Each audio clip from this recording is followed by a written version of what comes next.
नमस्कार, मैं जगभूषण शर्मा। हम और आप जानते हैं कि जो देश की वर्तमान राजनीतिक अवस्था है, जिसे हम पॉलिटी कंडीशन कहें, यानी शासन प्रणाली की जो अवस्था है, कंडीशन है, वो बहुत जटिल और कुटिल है। ऐसा क्यों हुआ है, इसको समझने वाली बात है। हम और आप जानते हैं कि मध्य प्रदेश में भी चुनाव हुए थे, यूपी में भी हुए, उसके बाद हरियाणा, दिल्ली, कर्नाटक, महाराष्ट्र वगैरह, ये सारा, क्योंकि समय समय पर चुनाव होते रहते हैं। और सबसे बड़ी बात जो एक चिंतन का, एक चर्निंग का जिसे कहते हैं कि बिंदु मिला, सभी को मिला, इसमें चाहे वो राजनीतिक पंडित हों, बड़े बड़े पत्रकार हों, चुनावी विश्लेषक हों, या जिसे कहें कि सफोलॉजिस्ट वगैरह हों, एक बिंदु सबको मिला, वो ये कि क्या वजह है कि भारतीय जनता पार्टी जो है ताल ठोक कर जीतती आ रही है लगातार, क्या वजह है। और जैसा अच्छा, फिर ऐसे ऐसे बयान भी आए। जब जब हरियाणा की बात करें तो जो अपना सैनी साहब हैं, इन्होंने तो एक तरफ, जो हमारे सीएम, मौजूदा सीएम है हरियाणा के, इन्होंने तो ये कह दिया था सब व्यवस्था हो चुकी है वगैरह वगैरह, ऐसा इनका बयान है। वो देखोगे आप उसमें मिल जाएगा, यूट्यूब पर अब आज भी होगा। तो ये सब बातें कहीं ना सचेत कर रही थी लोगों को और मजबूर कर रही थी कि आखिरकार है क्या वजह। ठीक है जी, लोगों की जो राय है, लोगों की ओपिनियन है, वो कुछ और कह रही है, और परिणाम जो आ रहे हैं वो ये बड़े, मतलब जिसे कहते हैं विपरीत आ रहे हैं उनकी सोच के।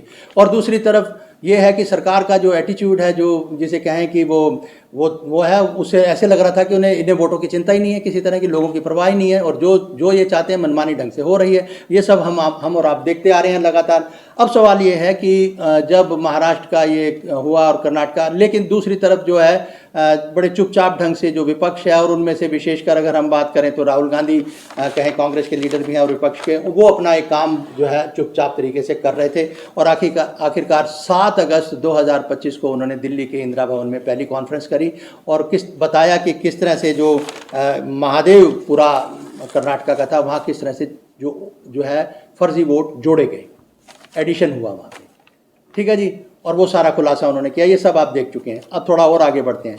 फिर उसके बाद ठीक है जी, ये हुआ, फिर वो गए अपना एक, उन्होंने वो भी लिखा महाराष्ट्र के बारे में, मैच फिक्सिंग महाराष्ट्र, एक लेख लिखा, इंडियन एक्सप्रेस में नहीं बल्कि बहुत सारे अखबारों में, 12-13 अखबार जो भी दैनिक हैं मुख्य देश के, सभी में वो आर्टिकल छपा।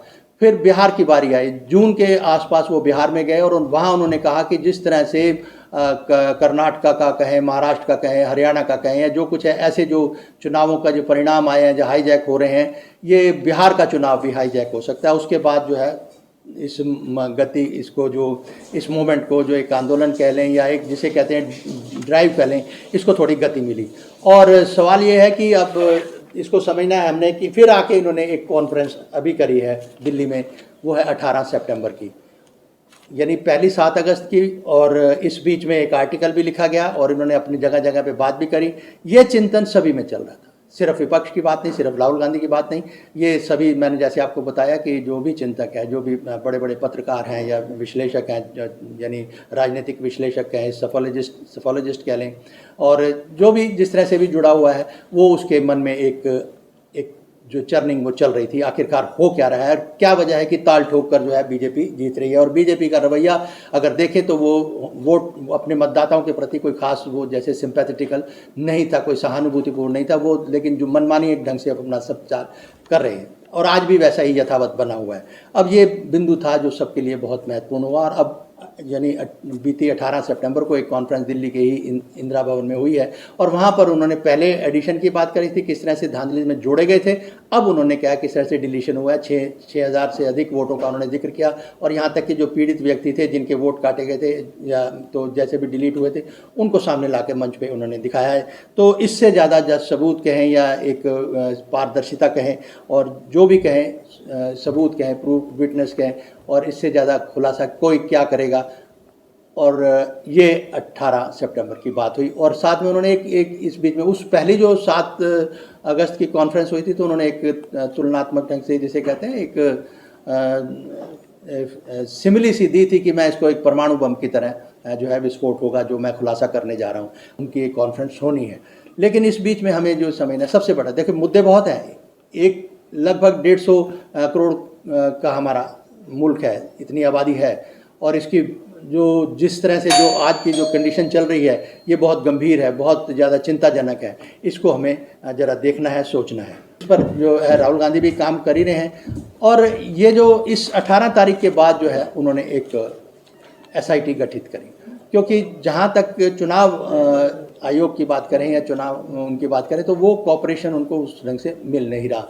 ठीक है जी, चुनाव आयोग उनकी बातों को उसका खंडन ही करता है। वो उन्होंने इस बात का कहा है कि ये झूठ बोल रहे हैं या जैसा भी कहो कि ये सब, तो उनकी तरफ से तो अलग सा एक जवाब है। और उसके बरक्स जो चला है, उन्होंने कर्नाटका में एक SIT गठित की है और SIT जो है 28 सितंबर को अब पूर्णतः अपना वो है, क्योंकि पहले CID का उन्होंने बताया था कि किस तरह से CID ने 18 लेटर लिखे या जिस तरह से जो कुछ पूछना, तो वो ये जो सिलसिला चल ही रहा है। 28 सितंबर को इसके परिणाम आने की संभावना व्यक्त की जा रही है, अभी निश्चित रूप से नहीं कह सकते, क्योंकि जो उसमें खुलासा किया था 18 सितंबर को राहुल गांधी ने अपने प्रेस कॉन्फ्रेंस में, उन्होंने कहा था कि CID ने लगभग 18 लेटर लिखे हैं, इन्होंने कोई जवाब नहीं दिया किस तरह से जो चल रहा है। और बरक्स इसके जो चुनाव आयोग है वो इस बात का खंडन कर रहा है।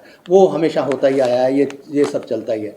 अब 28 को क्योंकि SIT गठित कर दी गई है, अब सवाल ये है कि ये जो मुद्दा है चुनाव की धांधली का या जो कुछ भी है, इस बीच एक प्रकरण और भी हुआ, और वो हुआ बिहार में। आप जानते हैं कि वोट अधिकार यात्रा निकाली गई, राहुल गांधी और तेजस्वी यात्रा ने, कुल विपक्ष की कह लें और राहुल गांधी, और ये 12-15 दिन ये यात्रा चली है।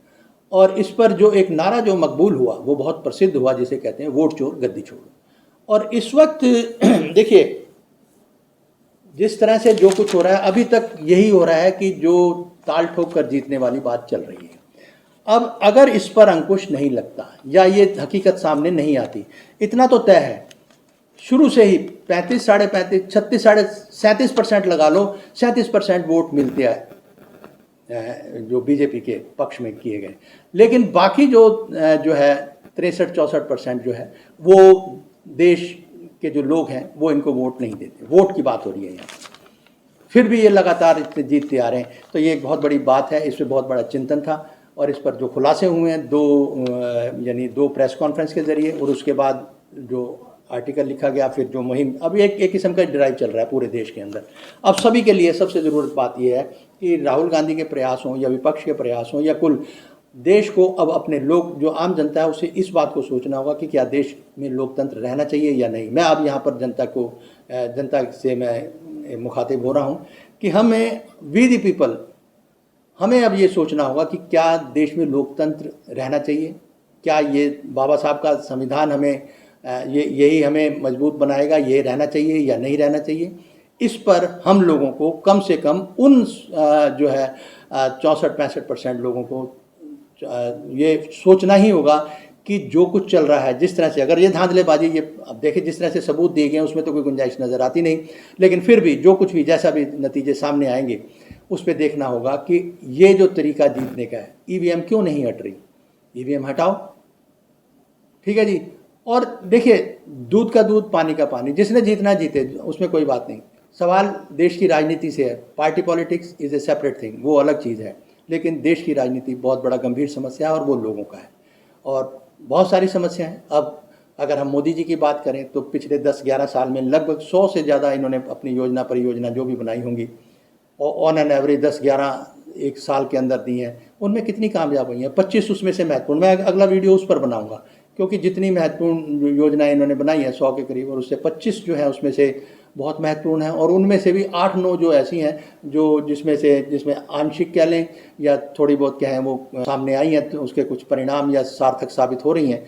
बाकी जितनी भी हैं वो अभी इतना कुछ सामने नहीं आ रही। इस पर भी हम अगला जो वीडियो बनाएंगे कि 11 वर्ष 100 से ज़्यादा उनकी जो परियोजनाएं हैं या जो कुछ भी है, उनका कितना पैसा खर्च हुआ, ये सारी बात, इस पे चर्चा हम अगले वीडियो पे करेंगे। फिलहाल हम देखते हैं कि राहुल गांधी के वो ये जो एक ड्राइव उन्होंने छोड़ा है, अगर हमने अपने देश के संविधान को और लोकतंत्र को बचाना है तो इस सच्चाई को सामने लाना ही होगा कि जो लगातार जीत है, और जैसे कहते हैं कि ताल ठोक कर छाती पर हाथ मार कर के हम ही जीतेंगे और हम ही जीत रहे हैं, इसको समझना होगा, क्योंकि ऐसा संभव वास्तविकता तो है नहीं। लेकिन ये जो पौबारा हो रही है इसको हमने समझना है, और ये भी समझना है कि ये पौबारा क्यों हो रही है। ये सच्चाई सामने आना देश के सामने बहुत ज़रूरी है। तो वेट है, हमें इंतज़ार है 28 तारीख का। देखते हैं क्या परिणाम सामने है। आज के वीडियो में इतना ही, फिर मिलेंगे। नमस्कार।